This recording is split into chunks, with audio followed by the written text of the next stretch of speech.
Revolution among the deaf. They're learning they're just as good as everybody else. That's a lesson some will be taking back to their lives in Canada. Tonight, the spirit of Gallaudet. Good evening, I'm Bill Cameron, and this program is about a revolution. It's gathering steam, and it is going to touch a lot of lives before it's finished. Tonight, you'll meet some of the people at the forefront of that revolution. They used to feel, many of them, excluded from the world. Today, they're more likely to say they're part of their own world, with a culture as unique, as special as any other, the culture of the deaf. There's a new feeling of pride among the deaf, and that pride has its roots in Washington, D.C., at the only university in the world for the deaf, Gallaudet. This spring, students at Gallaudet surprised the world when they closed the school and forced the administration to hire a new president, one who was deaf. And that sent waves throughout the 250,000-member deaf community in Canada. This special edition of the Journal with Susan Harada was first broadcast earlier this season. It's the story of the spirit of Gallaudet. Tonight's edition is closed captioned. I'm deaf. I speak sign language and I hear with my eyes. It's not a make-believe language, it's a real language. Hearing people can't understand that. Why should I use my voice? When I use sign language, deaf people understand every word. Do you think they understand every word when I talk? No way. I can't see your voice. I need to know the emotions, the feelings. With sign language, I'm able to see the emotions that are being expressed. Happiness, sadness, anger. Even when you talk with excitement, all I see are lips moving. I miss the feeling. So I prefer sign language. I'm more comfortable with it, and I'm so happy I can speak sign language. You won't find a place like this anywhere else. It's in Washington, D.C. You can spend some time wandering around here before you notice something different. There's an unusual quiet, even amongst the crowds, and the people have a fluent and graceful way of talking to each other. This is Gallaudet, a university for the deaf. Gallaudet officially became a university back in 1864. It was founded by this man, Edward Minor Gallaudet. He was a hearing person and a staunch supporter of the deaf. The university he founded was the first of its kind. Back in 1880, the International Congress on Deaf Education voted to ban the use of sign language in schools. But Gallaudet was one of the few places where signing continued to be taught and where being deaf didn't carry a stigma. This was the birthplace of deaf pride. After all these years, Gallaudet is still the only liberal arts university for the deaf in the world. In a hearing society, this is the place the deaf call their Mecca. And Canadian students who attend Gallaudet leave with much more than their degrees. They leave with the zeal of missionaries setting out to spread the word about deaf rights and deaf pride. That's what this university does for them. Gallaudet taught me to be very proud. Proud to be deaf. Proud to be a leader, a role model. I've learned so much. With hearing people, I didn't have that opportunity because of the communication breakdown. It was terrible. You can't imagine the difference between these two worlds. Arlene Brenner, Joanne Weber, and John Lamitas are Canadian. Each of them came to Gallaudet bearing the scars of being deaf in a hearing world. This place has helped them heal. For the interview, John Lamitas and Joanne Weber chose to speak as well as sign. I didn't know who I was for many years. I thought I blamed myself. I thought it was my fault because I'm the one who's making a lot of excuses. I blame myself because I couldn't fit into the human world 100%. I wanted to, but I tried and tried and failed. I really didn't have an identity that was appropriate for myself. And I think that's what really makes me angry, is that I wasn't allowed to be deaf. I had to be hearing as much as possible. That's white. I think nobody has to try to be hearing at Gallaudet. In fact, this place actually teaches people how to be deaf. Take Joanne Weber. Before she got here, she was frustrated and angry because she had never admitted to herself that she was deaf. She was ashamed to, but not anymore. She's stronger now. Before, although she spoke well, she never quite fit in. So I'm wondering if there's a relationship. Okay. I have problem with mealtime when people in my family are discussing things and it's very quick and very fast. And I find it very, very boring because I'm sitting there, I'm shoving the food into my mouth, and I can't wait until I'm finished. When I'm in the hearing world, I feel like a foreigner. I feel that I'm struggling all the time with communication and very little things, and because of that, there's that constant stress. They say that's what it's like to grow up deaf. Arlene Brenner says she spent her childhood trying to belong, and it hurt because she never quite could. She could never really get close to people. I was the only deaf child in my class, and all the kids would pick on me and tease me, and I would go home and I would cry, and my parents would say, "What's wrong?" And I'd say, "Forget about it." So I would go out and play sports with my brother and his friends to try and help me ease the pain, but it didn't really help. My parents had such a hard time communicating with me. I mean, they loved me and cared about me, but I really wasn't good at lip reading and talking, and it was just so hard, and we just got by. Arlene, you can speak very clearly. Why did you choose to do this interview through an interpreter? Okay, that's a very good question. With my family and friends, I talk all the time. But right now, I want to respect the TV audience and show that I'm deaf first. And I want them to understand that I identify with deaf people. That's the spirit of Gallaudet, and you can feel it here. In fact, when you arrive on this campus, as a hearing person, you get a sense you've entered a foreign country. And in a way, you have. There's a different language spoken here, but it goes beyond that. This is how many of the deaf explain it. They say they're not disabled, they just can't hear. Their deafness gives them a sense of community. They call it deaf culture. I'm glad to be in the deaf world because of our culture. We have so many things. We have our own language, our own values, our own community, our own rules of behavior. And that's what being deaf is all about. Hearing people are aware of French culture, Italian culture, Chinese culture, but not deaf culture. You should know that there is a deaf culture. And it's very different from the hearing world. You know what deaf pride means to me? I'll tell you. It's a distinct ethnic group, just like native people. We share a common folklore, and we identify with each other. And when we use sign language, we feel a sense of oneness, of togetherness. The story of the crucifixion in sign language.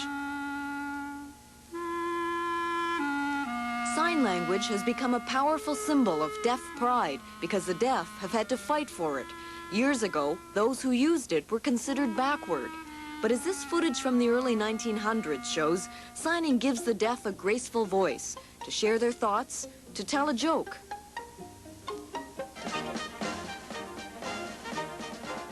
Or even to sing. A Gallaudet production of Othello. You see that? I don't like that. What? Nothing. They're proud of their culture and language, but that doesn't mean the deaf want to shut out the hearing world. At Gallaudet, they try to integrate the two. One way is through drama. Plays acted in sign language by deaf actors and read aloud by hearing actors. Good day, my husband. They take it for granted here that the deaf can do anything, even become actors. In this drama class, they're rehearsing scenes from a play which has been interpreted from English into sign language. Canadian John Lamitas is in this class. He realized it was possible to become an actor since he made his screen debut in the award-winning film Children of a Lesser God.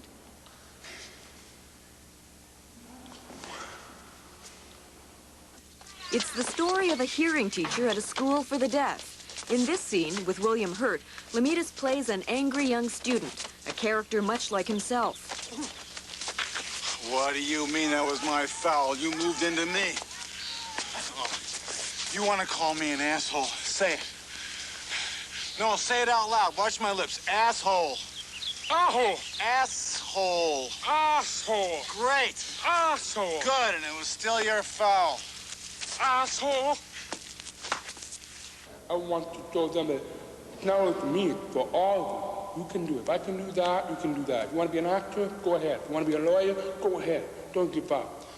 Whatever's your major, go for it.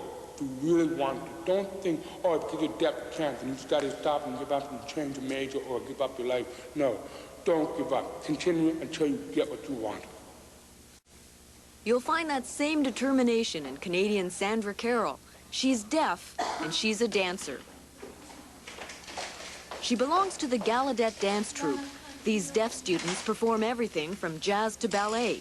They've toured extensively, and they don't let the fact that they can't always hear the music get in the way at all. The amount of hearing loss differs in each dancer. Some are what's called profoundly deaf.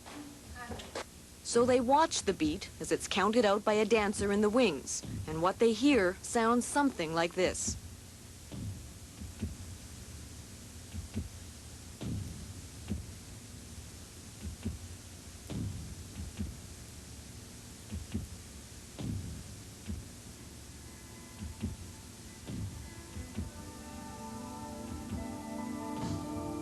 This is what the music sounds like to the hearing.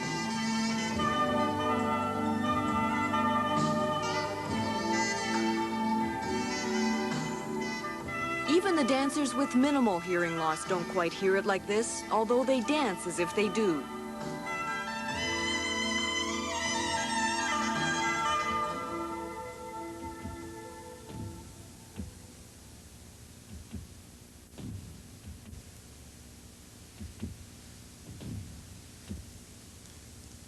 Sure, we can dance like everybody else. Hearing people use their ears. We watch the count with our eyes, and we feel the vibrations. That's the only difference. That I can do anything spirit is nurtured at Gallaudet. So it's no wonder the students reacted with anger and defiance when yet another hearing person was appointed to run their university. In its 124 years, Gallaudet had never had a deaf president. But the new hearing president, Elizabeth Zinzer, refused to back down. If it gets any further out of control, I will have to take action in order to bring it under control. Yet day after day, the protests grew larger and angrier, and night after night, they were national news.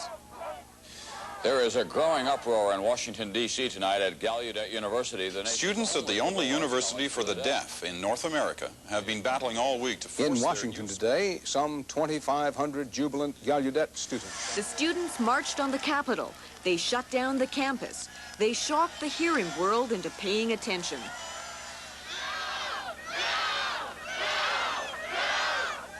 The deaf say this was the turning point in their fight for equality, the first public gesture of deaf defiance, and it worked. The new hearing president resigned.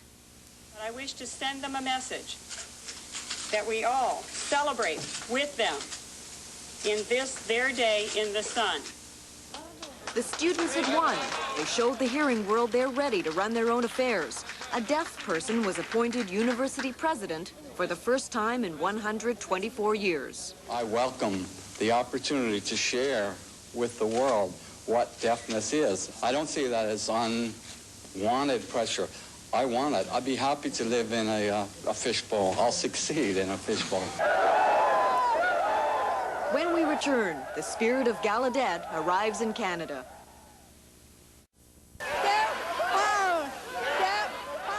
The spirit of Gallaudet has come to Canada.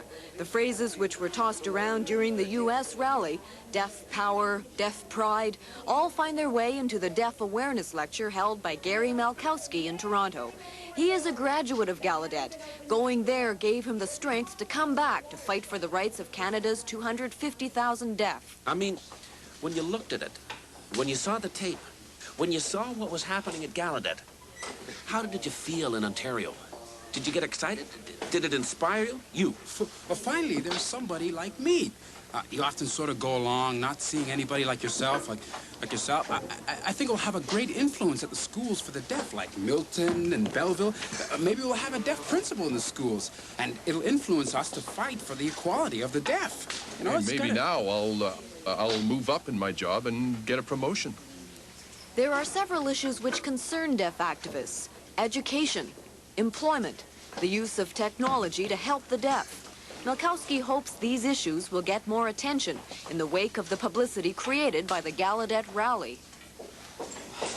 The exposure from Gallaudet will have a great impact. Now we're starting to wake up to our rights. We've been asleep long enough. It's time to roll up our sleeves, get down to work, and demand our rights. Malkowski sees his job as twofold. He has to politicize the deaf and sensitize the hearing. And that means going straight to those who can help make it happen, the politicians. In this case, Ontario's. He knows this is the way to make the 6 o'clock news. You find a politician who is willing to listen, you teach him some sign language, and then he makes your case for you in the legislature. The Ontario NDP's education critic, Richard Johnston, recently made an impassioned speech about the need for change in the way the deaf are educated. Gary Malkowski listened from the visitors' gallery. Well, to give you examples. Later, he held a news conference. This is not pure grandstanding on Malkowski's part. He deeply cares about education. He believes it's responsible for many of the problems a lot of deaf now face, such as illiteracy, underemployment, and a lack of self-esteem. It's a personal crusade. As a child, he was made to feel ashamed of his deafness. He was forced to talk. Because he couldn't, he was wrongly labeled a slow learner. Ooh, they were terrible experiences. And I suffered a lot. My own self-esteem was almost nil. And I don't think that I can afford to see other deaf children suffer like I did. I guess that's my job, to see that deaf children receive an equal opportunity. Malkowski's experience was much like this scene from a play written by a deaf playwright, starring deaf and hearing actors. It shows what happened years ago when oralism, the method of talking and lip reading, was forced on children, when the use of sign language was forbidden. Don't you know your name? Your name is Johnny. Johnny. Say it. Johnny. Johnny. You'll get better after you have your hearing aid on. No, no, don't pull it off. You have to wear it. Now, children, our lesson. What is this? Cat. Cat. Everyone say it. Cat. Cat.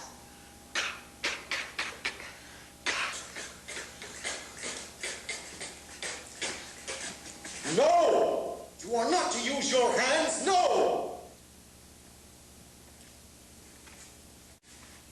Home. Good. And hospital. Hospital. An oral class of today, led by teacher Susan Doe. Students aren't punished anymore if they slip into sign language, but the debate over whether this is the best way to educate the deaf is as bitter as ever. There are many experts who believe that whenever possible, hearing-impaired children should talk, and that means no sign language. That's right. What's his name? Daniel, remember? If they use their hands to communicate, I really believe that they lose the speech. And obviously I want them to be able to communicate with the rest of the world and not just with each other. Is New Jersey in Canada? Yeah. Where is it? United. United? Some experts say most deaf children have residual hearing, that if it's worked with, it can develop. But there are critics who claim that about 95% of those who are profoundly deaf from an early age can never develop good listening skills and competent speech. That's why they say sign language is also important. Scott, that was good speech. You tried hard. Why frustrate your kid? There's nothing that proves that signing stops learning how to talk. Nothing. When Jerry and Kevin Vries found out their adopted daughter Eden was deaf, they decided an oral-only program was too much of a gamble. Eden does take speech lessons, but the Vrieses believe it's crucial she learn sign language. Even their rented videos are a mixture of talking and signing. Eden can't speak well yet, but she can sign, and her parents say if it weren't for that, she couldn't communicate well.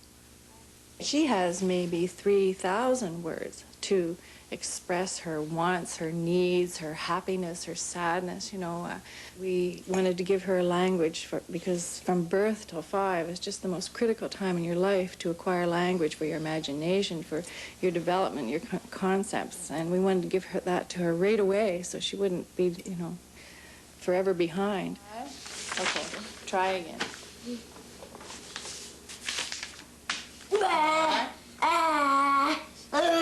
My hat is red. The Vrieses hope Eden's signing will be the key to her success. They say if she never speaks well, signing will give her a voice, give her language skills which will help her learn to read and write. You. Big Bird said, I feel sick.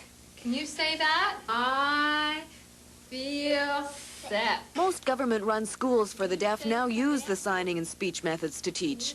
But this is where another debate begins. What kind of signing should be used? Samantha, where's your voice, John? Samantha. Most schools use a form of what's called signed English.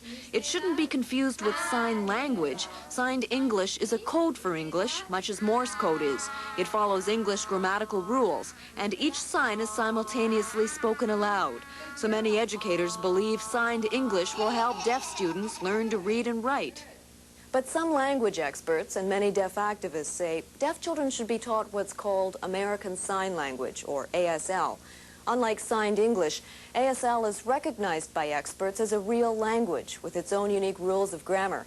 It's considered the natural language of most deaf because it's visual. Its structure is based on the ability of the eye to take in information. Here's an example. Take the sentence, "The river is running." With signed English, it would be, "The river is running." With ASL, although there are no conclusive studies, some language experts say it's a lot easier for a deaf child to learn with ASL. There's evidence that deaf children born to deaf parents who are taught ASL when they're young then find it a lot easier to go on to develop strong English reading and writing skills. Right now, the average deaf student only reaches a grade 5 reading level. I'd like to find out more about you. Nobody can state conclusively which is better, ASL or signed English, so the debate goes on, and deaf activists know it will take time to bring about change. But there is one thing they can change right away, the number of deaf teachers, role models to inspire the young. Right now, there are few. At the E.C. Drury School for the Deaf in Ontario, for example, less than 10% of the teachers are deaf. Paul Bartu is the hearing superintendent of the E.C. Drury School. We have 6 deaf teachers. We would like to have more. I don't think that I'm satisfied that we have enough, but the basic principle would be that we hire qualified people. Deaf activist Gary Malkowski disagrees. Who decides what are the qualifications and the criteria? It's the hearing world. And who has the power? Hearing administrators. Now, that's why it's hard for a deaf person to become a teacher. Malkowski knows he's not being unrealistic. It is possible to have more deaf staff. At the Alberta School for the Deaf, 50% of the teachers are deaf. Not only that, the school has the first and only deaf principal in Canada. His name is Joe McLaughlin, yet another Gallaudet graduate. His new job puts him in a unique position within the deaf community. I feel I'm a very important role model for the children. They can look up to me. I'm deaf like they are. They see that it's possible to become a principal or another deaf professional. And there's a lot better communication between the students and myself. That's what his students say, too. Not only is McLaughlin a symbol of success, 18-year-old Heather Westerland says he's their friend. Before, when we'd had a hearing principal, I felt that there was no sharing of feelings, no rapport, because he didn't really know how we felt. He didn't associate much with the deaf students. With a deaf principal or a deaf counselor, I feel more comfortable. I'm happier. It's all very well to be in school, surrounded by people who speak your language, encouraged by role models who inspire you. But what happens when these students step out into the hearing world and try to find jobs? Historically, they haven't done well. Employers have been reluctant to take on what they see as the burden of hiring the deaf. I was the first deaf Canadian to work for the world's largest automaker. I had to apply for the job 12 times before they hired me. I kept asking, what's wrong with me? They said the insurance company considered me a high risk. Me, a high risk. A deaf person in a noisy factory, a high risk. 12 times, 12 goddamn times. The attitudes of employers are changing now, but they're changing slowly. Boeing Aircraft in Winnipeg is one of the few places which has actively recruited deaf employees. There are 23 deaf workers in this plant out of a staff of about 1,100. The percentage of deaf at Boeing is twice as high as it is in the population at large.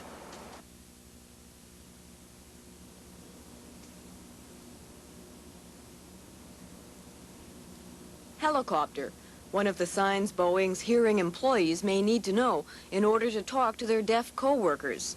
A big barrier to hiring the deaf has always been communication. These sign language classes are Boeing's solution. Marty Rabu on the right is deaf. He's been with Boeing for 14 years and he's happy he's there. Years ago, he trained at Gallaudet as a computer operator, but couldn't find work in that field. And his story isn't unusual. Underemployment is a problem for the deaf. Roger Carver, another Gallaudet graduate, is editor of the Canadian Journal of the Deaf. There's still discrimination amongst employers. Quite often, they don't want to hire deaf people because they think deaf people are stupid, or they just don't want to be bothered having to communicate with a deaf employee. If communication is seen as a problem, the deaf say, interpreters are one solution. Principal Joe McLaughlin uses an interpreter whenever he conducts school business. Good morning. I have two issues. Right, could you please explain your preparations and your plans for the afternoon on that day? Okay. Deaf activists say just as companies spend money to make buildings accessible to wheelchairs, they should also spend money to make workplaces accessible to the deaf. I'd like to speak with Joe McLaughlin at Alberta School for the Deaf. The number is... Technology can also make the workplace accessible. For example, any hearing person who wants to phone McLaughlin calls a special operator, who then becomes McLaughlin's voice, relaying the message he's typed into his special phone. This is Joe McLaughlin here. How can I help you? Hi, Joe. I would like to get some information, if I could, on the hearing-impaired rendezvous. The operator then types and transmits the caller's reply to McLaughlin. These special phones can cost as little as $250. The National with Milton Nash. Good evening. Closed captioning is another technological aid which deaf activists are pushing for. About 37 hours of Canadian primetime programming are closed captioned each week. About 15 hours a week come from the CBC, but the deaf say that's not enough. Studies have shown the use of decoders can improve literacy levels. Not only that, Roger Carver says it's important that the deaf are not shut out. They should be able to enjoy the same TV shows which are available to the hearing. Traditionally, deaf people have been outsiders looking in on the hearing world, but not knowing what's happening there. But with decoders, it opens a window to the hearing world. The curtain is opening, and it's just the beginning. It is the beginning of deaf awareness, and this place, Gallaudet, is where it springs from. There's a new generation of deaf, and they're not going to settle for second best anymore. Coming here gives them a chance to learn who they are, to discover what they can do, to gather their strength before they go back out into the hearing world. I'd like you to know that we are not ugly. We're nothing to be frightened of. We just can't hear you. My advice to hearing people in Canada is to wake up and start looking at the deaf as equals. Don't look down on us. We're the same. We're deaf, but we're all human. Don't treat us like babies. Many hearing people still have a negative attitude, looking at what we can't do, saying you can't. It's time to say you can. We need your help. We don't want you to control us, no, but we need your help, so please give us a chance. Thank you. The Spirit of Gallaudet was produced by Alan Mendelsohn. The dramatizations were performed by Toronto's Show of Hands Theatre Company. The Journal returns right after this.